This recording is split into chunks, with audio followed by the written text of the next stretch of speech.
उबल रहा है। ऐसे मेरे अंदर भी कब से कुछ उबल रहा है। उस पर तो तुमने कभी ध्यान नहीं दिया। साहब, लगता है आप बहुत जल्दी में हो। मुझे लगता है मैंने ही बहुत देर कर दी। अब नहीं करूंगा।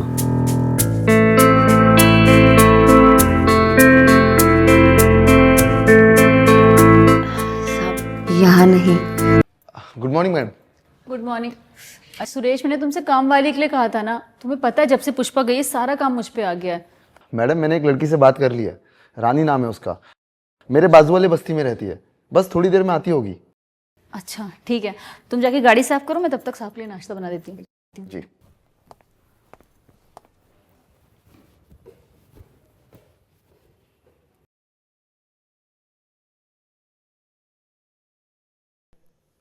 अरे मीनाक्षी, ब्रेकफास्ट लेकर आओ जल्दी। हाँ बस आ गई। भटक क्यों रही हो, क्या हुआ? अच्छा, वो काम वाली आने वाली थी। हाँ आने वाली थी, अब तक नहीं आई है, इसलिए सारा काम मुझे ही करना पड़ रहा है। लगता है आ गई, अब सारे काम मुझे नहीं करने पड़ेंगे। नमस्ते मालकिन, मेरा नाम रानी है। वो सुरेश ने कहा था कि आपको काम वाली की जरूरत है। अरे हाँ हाँ, मैं तुम्हारा इंतजार कर रही थी, आओ।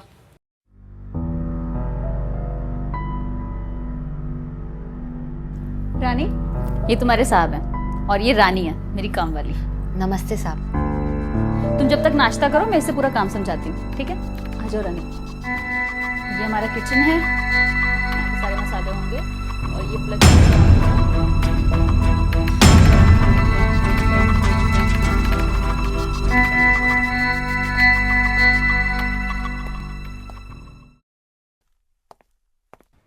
मैडम आ गया मैं। अच्छा ठीक है सुरेश, तुम नाश्ता कर लो, मैं अभी रेडी होकर आती हूँ। जी मैडम।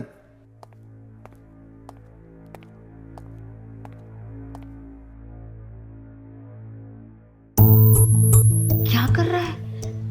मेम साहब देख लेगी। डर क्यों रही है, मैं हूं ना। अब वैसे मालकिन अपने कमरे में बिजी है, और सुना नहीं तुम्हें, उन्होंने ही कहा कि जाके नाश्ता कर लो, वही तो कर रहा हूँ। चल छोड़ मुझे, मेरे काम का ना पहला दिन है और पहले दिन कोई शिकायत नहीं सुननी। मेरी शिकायत तो सुनने कभी। तेरी क्या शिकायत है? 21 चल रहा। अभी यही आ गई हो ना, तेरी सारी शिकायतें दूर कर दूँ।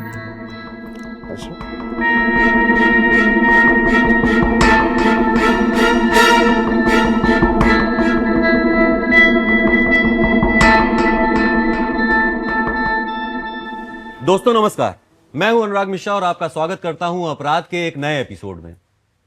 दोस्तों, घर में मालिक और नौकर का रिश्ता सम्मान और विश्वास के आधार पर टिका होता है, लेकिन जब इस सम्मान और विश्वास में किसी अवैध रिश्ते का कलंक लग जाता है तो जन्म लेता है अपराध। हमारी आज की कहानी एक नौकरानी जिसका नाम रानी है और एक मालिक जिसका नाम रमन है के अवैध संबंधों की कहानी है। आइए देखते हैं क्या होता है अंजाम इस अवैध संबंध का।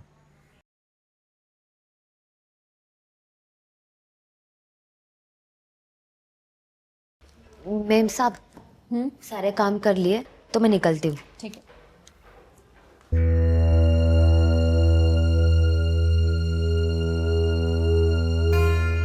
अरे मीनाक्षी, हाँ सुरेश नहीं आया अभी तक? मैं तुम्हें बताना ही भूल गई, उसका कॉल आया था, उसे बैंक में कुछ काम है तो वो बोल रहा था डायरेक्ट ऑफिस पहुंच जाएगा, तो तुम्हें वहीं मिलेगा। चलो चलता हूँ, बाय स्वीटहार्ट। Bye bye.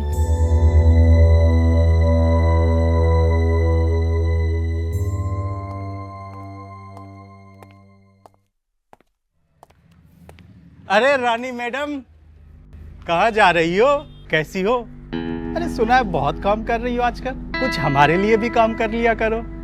तू ना ज्यादा बकवास मत कर, चौकीदार है चौकीदार की तरह रहे, ज्यादा ताका झाकी मत क्या कर। दोबारा ये आशिकी दिखाई ना तो थप्पड़ खाएगा ना, समझा? थप्पड़ मारना? लो मार लो, कम से कम इस बहाने छू तो लोगी। लो मारो। अरे रानी मैडम, बस छोड़। एक बार, बस। ए क्या कर रहा है तू? तुझे यहाँ निगरानी के लिए रखा है, तू ही बदतमीजी कर रहा है। शर्म नहीं आती तुझे? वो गलती हो गई। दोबारा ऐसी हरकत की ना तो पुलिस में कंप्लेन कर दूंगा, जेल में सड़ेगा। क्या काम कर अपना। जी सर। तुम ठीक हो ना? जी साहब। कहाँ जा रही हो? घर। चलो मैं छोड़ देता हूँ। नहीं नहीं साहब, मैं चली जाऊंगी। अरे मैं भी उसी साइड जा रहा हूँ तो मैं छोड़ दूंगा। चलो।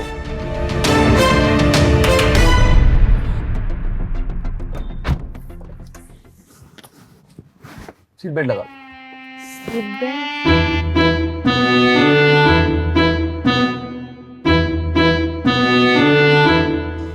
मैं लगाता हूँ।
साफ करना है।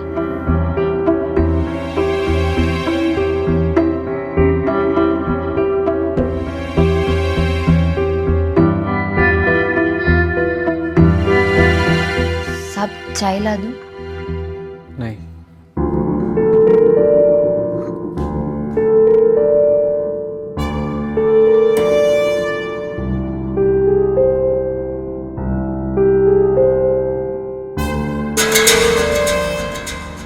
रमन और रानी के बीच एक अनकही चाहत पनप रही थी। दोनों इस चाहत को बखूबी समझ भी रहे थे, लेकिन बयान नहीं कर रहे थे, क्योंकि इन दोनों के बीच रिश्ता था एक मालिक और एक नौकर का। क्या यह प्यार परवान चढ़ पाएगा? सवाल और भी है, क्या रमन की बीवी मीनाक्षी को इस बारे में पता लग पाएगा? एक सवाल यह भी है कि क्या सुरेश को, जो रानी का प्रेमी है, उसको इस बात का पता चल पाएगा? कहते हैं इश्क और मुश्क छिपाए नहीं छिपते, तो क्या रमन और रानी का यह रिश्ता छिप पाएगा? आइए देखते हैं।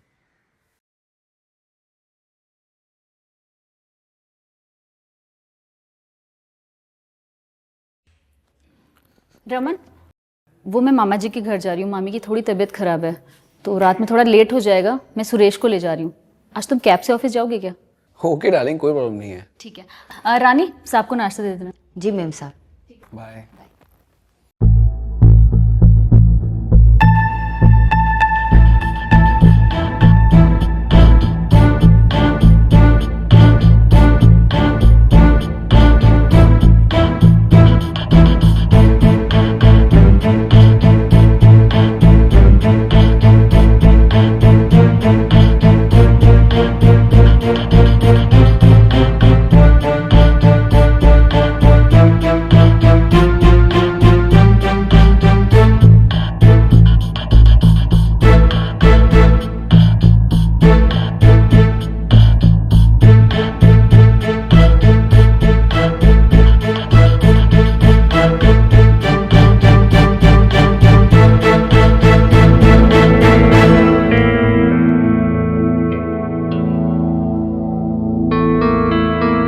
साहब कितने भर पे मक्खन लगा?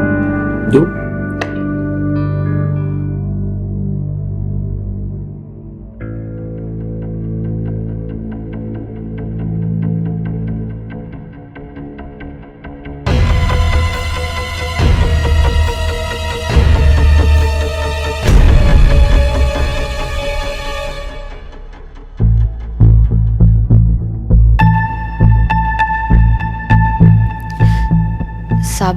और कुछ चाहिए तो कह देना।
बल रहा है। ऐसे मेरे अंदर भी कब से कुछ उबल रहा है, उस पर तो तुमने कभी ध्यान नहीं दिया। साहब लगता है आप बहुत जल्दी में हो। मुझे लगता है मैंने ही बहुत देर कर दी। अब नहीं करूंगा।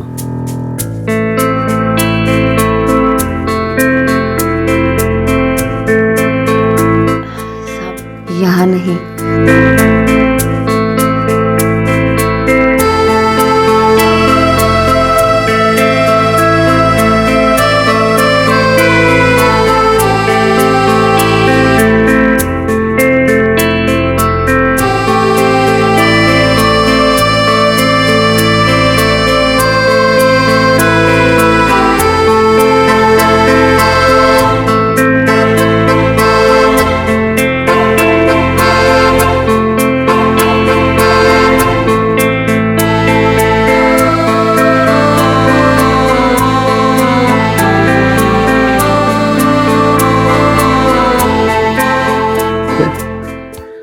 जब तुम शर्माती हो ना, बहुत अच्छी लगती है। मुझे भी आप साहब बहुत अच्छे लगते हैं। अच्छा, तुमने पहले बताया क्यों? साहब लेकिन अगर मेम साहब ने देख लिया तो? मेम साहब को बताएगा कौन? तुम? मैं तो बताऊंगा नहीं।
सॉरी साहब, वो मैंने मेम साहब की नाइटी पहन ली।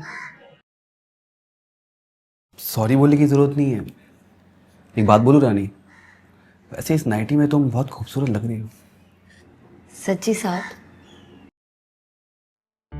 और अगर तुमने नाइटी पहनी भी नहीं होती ना तो तुम और खूबसूरत लगती।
साहब, वो आप मुझसे शादी कब करेंगे? रानी बोला था ना, जब मीनाक्षी से तलाक ले लूंगा तभी करेंगे ना हम शादी। और शादी की बात बोल बोल कर बार बार इरिटेट मत किया करो प्लीज। पर साहब आप समझ क्यों नहीं रहे? समझना क्या है? तुम्हें वो हर खुशी देता हूँ जो मैं मीनाक्षी को देता हूँ। तुम्हें पैसे देता हूँ, तुम्हें गिफ्ट देता हूँ, तुम्हें प्यार देता हूँ। और क्या चाहिए तुम्हें? पर साहब मुझे शादी करनी है। वो भी कर लूंगा, थोड़ा टाइम तो दो।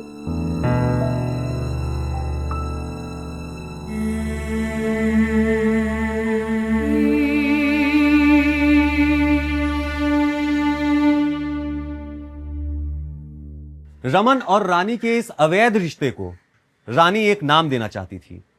वो रमन से शादी करके उसकी पत्नी बनना चाहती थी। लेकिन देखा जाए तो रमन के लिए यह असंभव था, क्योंकि एक नौकरानी के लिए रमन अपनी बीवी मीनाक्षी से तलाक नहीं ले सकता था। इसलिए रमन रानी से अपना पीछा छुड़ाने लगा, क्योंकि किसी भी झूठ पे आधारित रिश्ते की उम्र हमेशा कम ही होती है। क्या ड्राइवर सुरेश को इस बारे में पता लगेगा? आइए देखते हैं। रमन, वो मम्मी की थोड़ी तबीयत खराब है, पापा से मेरी बात हुई है तो मैं पापा के यहाँ जा रही हूँ। ठीक है, तुम नाश्ता कर लेना। रानी को बोलो सही से काम करे, टेबल सही से साफ करवाना। पता नहीं उसको क्या हो गया आजकल, बिल्कुल काम में मन नहीं लगता। तुम काम करा लेना सही से, ठीक है? मैं निकल रही हूँ। Bye bye bye.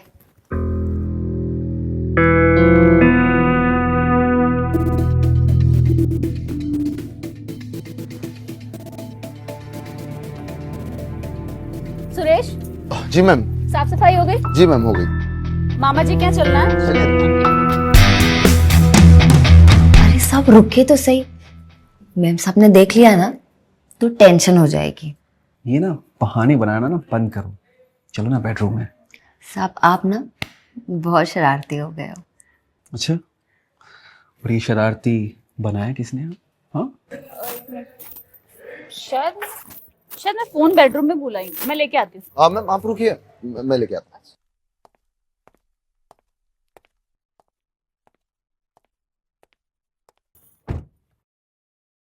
वैसे तुम्हारी मैम सब कह रही थी कि आजकल तुम्हारा काम में मन नहीं लगता है। आजकल हमारा मन हमारे साहब में लग गया। तुम भी रोमांटिक हो गई हो।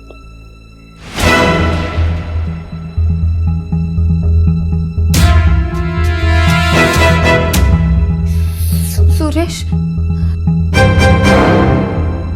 सुरेश, सुरेश, सुरेश, मेरी बात सुनो।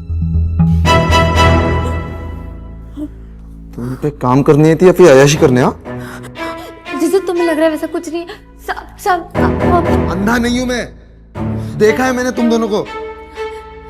और सब आपसे मुझे ये उम्मीद नहीं थी। देखो सुरेश, तुमने जो भी देखा अपनी मालकिन को बताने की जरूरत नहीं है। तुम्हें मुंह बंद रखने के जितने भी पैसे चाहिए हो वो तुम्हें मिल जाएंगे। पैसे? मुझे नहीं चाहिए पैसे साहब, मैं इससे प्यार करता हूं।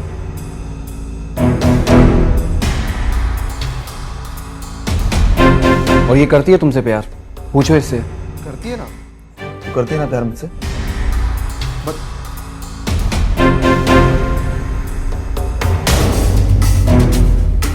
अगर ये तुमसे प्यार करती होती ना तो आज ये मेरे साथ नहीं होती।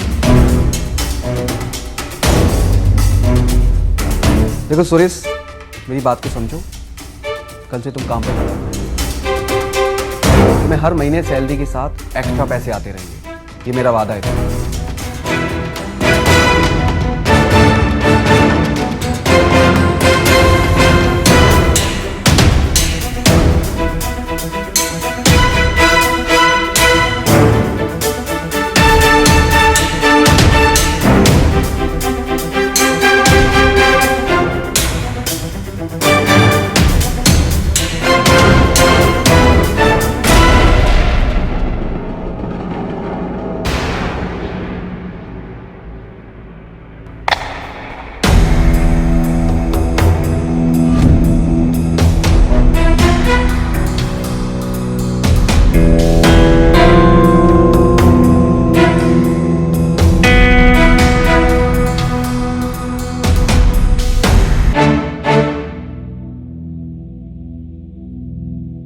अरे हाँ, वो सुरेश 2 दिन से नहीं आ रहा है, क्या हुआ?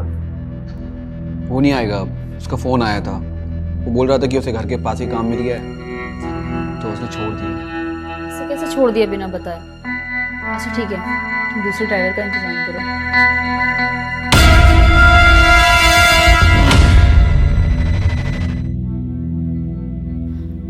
हाँ पापा, अब कैसी तबीयत है मम्मी की?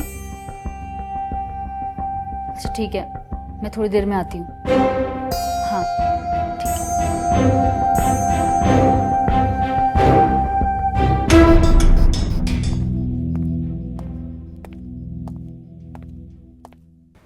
मैडम, अरे सुरेश तुम? मैडम मुझे आपसे कुछ बात करनी है। पहले ये बताओ तुम नौकरी छोड़ के क्यों गए, और वो भी बिना बताए? मैडम मैं नौकरी छोड़ के नहीं गया, मुझे निकाला गया, वो भी जबरदस्ती और धमका कर। निकाल दिया? मैंने तुम्हें कब निकाला? आपने नहीं, साहब ने निकाला मुझे। रमन, रमन तुम्हें क्यों निकालेगा? साहब ने ऐसा किया रानी के चक्कर में।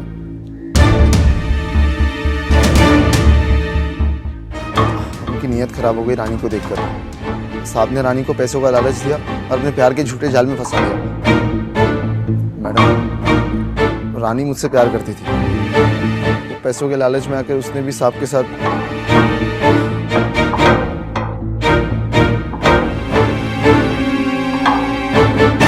ये क्या बकवास कर रहे हो सुरेश तुम?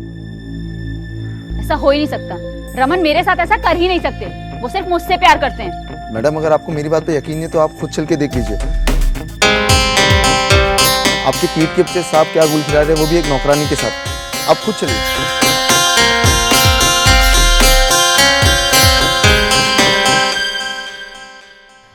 साहब, आपका और मालकिन का तलाक कब होगा? हम शादी कब करेंगे? बोला तो है तुम्हें, सही टाइम आने दो। अभी कोई रीज़न भी तो नहीं है उसे तलाक देने का, उसका किसी से चक्कर भी नहीं है। जिस दिन कोई रीज़न मिल गया ना, उसका बोरिया बिस्तर बांध के उसे बाहर फेंक दूंगा। पर साहब कब होगा ये सब? और अगर मालकिन नहीं मानी तो? मालकिन कैसे नहीं मानेगी? तो अगर नहीं मानी ना तो उसका ऊपर का टिकट कटवा दूंगा।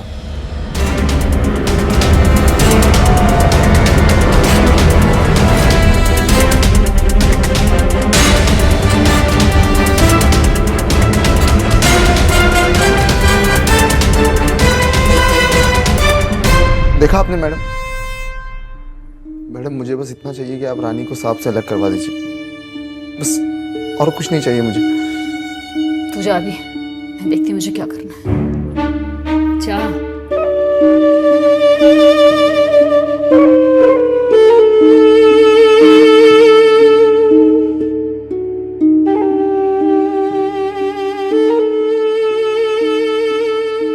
अरे मीनाक्षी, हम तो बाहर जाने वाले थे ना डिनर करने, तो तुमने ये क्या बना लिया है? हाँ जाने वाले थे, पर मैंने प्लान कैंसिल कर दिया क्योंकि मैंने बनाया तुम्हारा favourite chicken masala. Wow great. But तुम तो वेज हो, तुम क्या खाओगी? तुम टेंशन मत लो, मैंने ऑर्डर किया है, आता ही होगा। तब तक तुम खाओ, खा के भी बताओ कितना टेस्टी है। तुमने बनाया है तो टेस्टी होगा। कैसा बना है? अमेजिंग, बहुत डिलीशियस है, सीरियसली बहुत अच्छा बनाया तुमने। Thank you.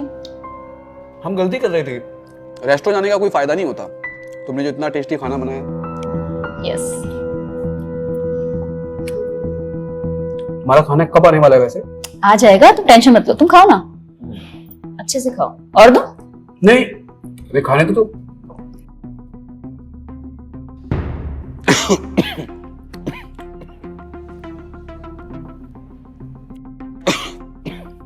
मीनाक्षी पानी देना।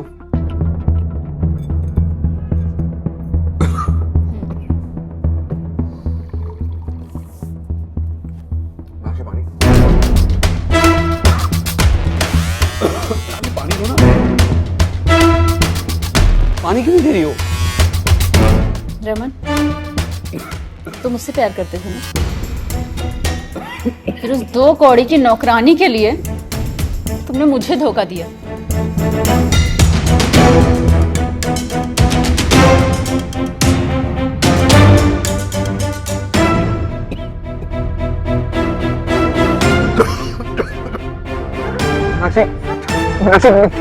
क्या मिला है इसमें?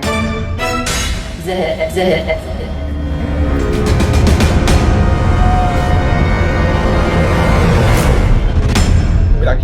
पानी। रमन, मैंने तुम्हें क्या कुछ नहीं दिया, इतना प्यार किया तुम्हें, पानी दे दो। तुमने मुझे क्या दिया? धोखा। प्लीज। रमन, खाओ, तुम्हारी जिंदगी का आखिरी खाना है, जितना खाना है खा सको।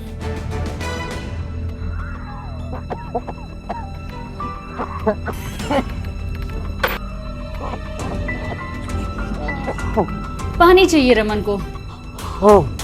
रमन को पानी देते हैं, बहुत सारा पानी देते हैं। मुझसे गलती हो गई, उसने मुझे अपनी जाल में फंसा लिया था। मेरा इसे गलती नहीं, इसे धोखा कहते हैं। प्लीज पानी दे दो मेरा। और ये धोखा माफी के लायक नहीं है। अब कर दो मेरा। तुम्हें इसी तरह तड़प तड़प के मरना चाहिए। अब ऐसे ही तड़प तड़प के मर जाओ, मर जाओ रमन। पानी तो मीनाक्षी प्लीज। पानी? हाँ, तुम पानी पी लो। आओ रमन, ये लो पानी। रमन पानी आ रहा है। रमन पानी, रमन पानी। ओह, रमन पानी तो खत्म हो गया।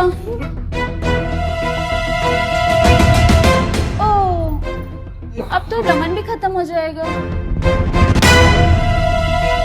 इस खाली ग्लास की तरह रमन की बॉडी भी अब खाली हो गई, आत्मा चली गई।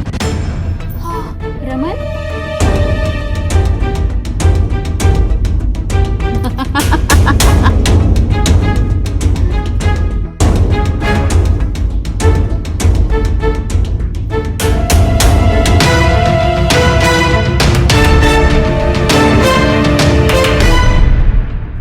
रानी और रमन के इस अवैध रिश्ते ने मीनाक्षी का बसा बसाया घर उजाड़ दिया, या यूं कह लीजिए कि सुरेश के प्रतिशोध ने और रमन के हवस ने मीनाक्षी को अपराध करने पे मजबूर कर दिया। रानी को अपनी हदें समझनी चाहिए थी और रमन को भी मीनाक्षी से बेवफाई नहीं करनी चाहिए थी। मीनाक्षी ने सरेंडर किया और आज वो जेल में है, रमन को जहर देने के जुर्म में। मैं अनुराग मिश्रा आप सभी से विदा लेता हूं, फिर मिलूंगा अपराध के एक नए एपिसोड में। तब तक के लिए ख्याल रखिए। जय हिंद, जय भारत।